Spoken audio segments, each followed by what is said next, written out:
Police protection should not be for sale. Prince Harry has an outrageous cheek, demanding a full royal security detail to be reinstated when he visits the UK. For the Queen and her government to accede to his demand and set this precedent is unthinkable. Harry is now a private citizen, domiciled in a foreign country, entirely by his own choice. None of the royals wanted this to happen, least of all his father and brother, but it has.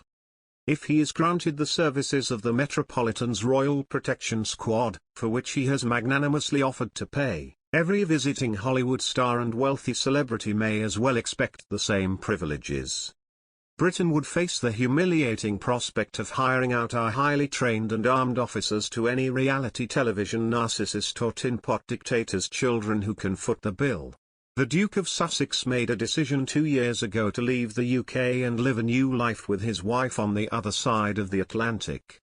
He thought at first he would be able to keep one foot in the royal family, hanging on to his military honours and charity patronages as well as his status as His Royal Highness.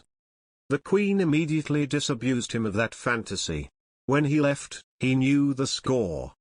The statement he and Meghan issued yesterday made it clear he was also told in January 2020, at the family summit in Sandringham, he would not be permitted to pay personally for UK police protection for himself and his family. He cannot claim he was not told. For him now to be threatening legal action against the government, and by extension against the Queen herself, is completely unprecedented for any royal, even one who has abdicated his official duties. If his mother Princess Diana was still alive and a working royal, I imagine she would back his demands, although persuasion, rather than threats of court action, was more her style. I expect that if he came back without protection, she would tell her own police protection officers to go and look after Harry for a few days. Knowing that the palace would be obliged to send more to ensure she was never without security staff herself. He's fully aware of all the difficulties Her Majesty must shoulder in this, her Platinum Jubilee year, which ought to be the crowning celebration of a lifetime of exceptional public service. Her younger son Andrew is disgraced, stripped of his duties and facing a court case over sex allegations. She is grieving the death of her beloved husband of 73 years, the Duke of Edinburgh, whom she buried last year.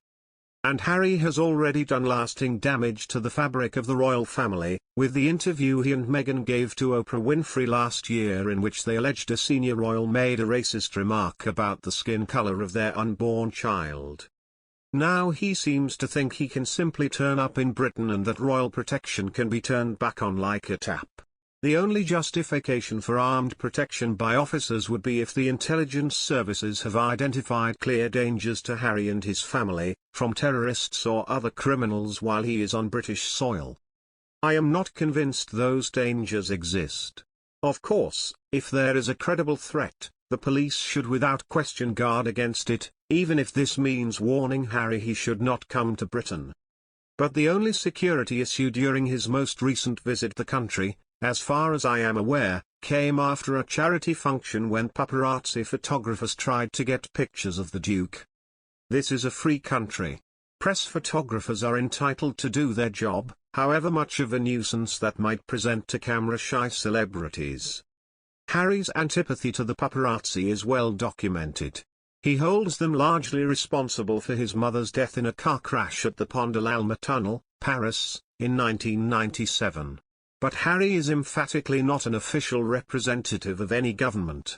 He has gone to extraordinary lengths to shrug off any responsibilities of state. And I'm sorry to say that, with those responsibilities go the privileges. Yet now he wants those privileges back. Prince Harry takes a first-time in history legal action against Queen Elizabeth II's government.